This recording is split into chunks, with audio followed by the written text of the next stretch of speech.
Hello. I'm going to speak to an article I prepared for a special issue of New Directions in Evaluation on building capacities for evaluating health inequities. The special issue includes experience from China in which I was involved, but also experiences from India and Chile. In my brief comments, I'm going to target the main capacities and through that highlight gaps in current evaluation practice. I had the opportunity to share my thoughts with Marianela Armijo and hear her reactions to how the ideas resonate in Latin America. So I'll integrate some of her comments here and look forward to the comments you'll be hearing from her in just a few minutes. I end the article that I wrote with the point that inequity is a choice that a society makes. A society can make a conscious effort to redress that choice, or it can choose not to do so. As we see in the Chile case in the New Directions volume, some efforts are underway in that country that have been replicated to some extent already in Spain.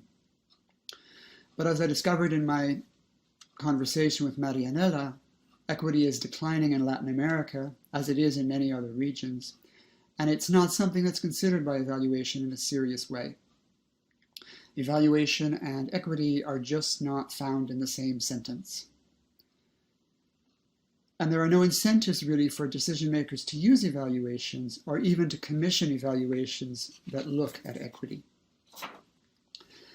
This, to me, is a challenge that reflects a focus on program evaluation without real consideration of effects at the societal level or at the system level.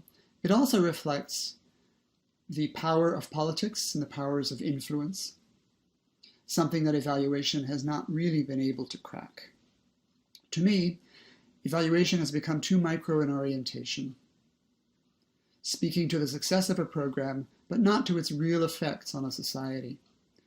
We look too much at averages across a whole system, and we do not see that overall growth is often to the benefit of a small group of people and to the disadvantage of the group at the bottom of the economic pyramid. This average growth can be convenient for decision makers, but it masks a very important reality. What I want to reflect on here is what capacities we need to develop if we're going to evaluate for equity. I suggest that there are 5 key capacities that we need. These are not so much technical skills as socio-technical skills. Beyond technique, capacities to engage, communicate, and persuade are important tools. The final point I will make before I quickly go through the capacities is that I see evaluation as an active change agent, not a passive descriptor of what has happened. That's why I called my company Using Evidence. Having the evidence is not enough. We have to figure out how to make use of that evidence. In Latin America, Marianela tells me that in many countries, evaluation is in the government planning, but it is simply ignored. And there's a need then, I think, to think about how NGOs and others can use evaluation to promote change and push for improved equity in societies. And a big challenge is to figure out how to make that happen. So the ideas for the capacities that I want to present here were first developed within a group I worked in that wanted to look at how do we improve the capacity to truly evaluate for impact. And based on the experience in China, I've expanded that a little bit from 3 capacities to 5. And the first of those capacities is in the area of rethinking evaluation. And here I come back to the point I made in my comments above about my discussion with Marianela, that evaluation usually takes too small a unit of analysis. A project or a program is what it looks at, but to look at equity, you need to look at a society as a whole. You need to take a system view, but also understand the finer grain of what happens in different parts of that system. This inevitably means being interdisciplinary and having the capacities to bring different perspectives and knowledge to bear on a problem.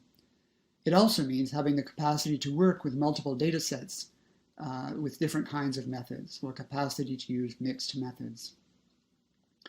The second area of capacities is around the reshaping of evaluation. And what I'm proposing is that we need to think about evaluation as a science. Right now, we approach it as a technical skill, so we forget about the inquiry dimension and the learning dimension of evaluation, which come from science. This means that we should be doing hypothesis testing in our evaluations, and we should use what we learn to improve our hypotheses, retest them, and improve again. If we keep treating it as a technical skill, as most governments do, we'll continue doing the same thing even though it is not helping. The third capacity is in the area of reforming evaluation. Experiment and allow for failure, but only do that if you're actually learning from those experiments and those failures and improving what you do. The second dimension of reform is to really truly embed evaluation in management. One of the common problems as we have professionalized the evaluation profession is that we have created separation, and we've created separate groups that are responsible for evaluation with limited and often inappropriate connections to the management of the organization or the management of the problem. This, I hear from Marianela, is also a problem in Latin America. Evaluation takes on a control function, and I would argue we have auditors for the control function, and they play an extremely important role, but there's no need for us to focus on the control side. There's much more important things to do in learning from what we do and learning how to improve our programs so we have better success in the future. Part of that means expanding our accountabilities. We're not just accountable to clients, we're not just accountable to funders, we're accountable to the community, and we're accountable to clients. And finally, an aspect of reform is to really strengthen facilitation and communication skills in the evaluation community.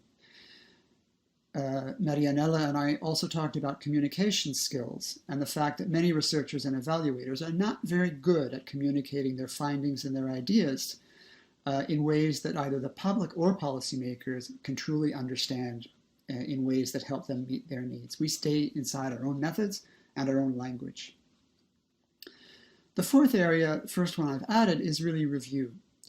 Review is the Cinderella of programs, I say. It's the poor sister to design. We need to change that if we want to learn. And as Marianela said, lots of planning for evaluation gets done, but nothing gets done with it. So how do we begin to change that? So capacities for facilitation of dialogue, debate, and even conflict are essential skills for critical analysis. The final area of capacities that I want to raise is the capacity to revise. Shifting from analysis to implementation is a skill. We usually describe, we sometimes prescribe, but we very seldom engage in doing. Evaluation needs to be a continuing process and needs to be engaged in the doing.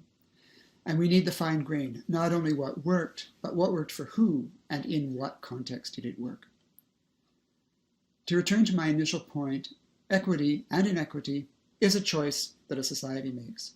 Often the choice is not made knowingly, it is accidental in the way it happens. But once it clearly exists, as it does now, we still have the choice as to whether or not we address it.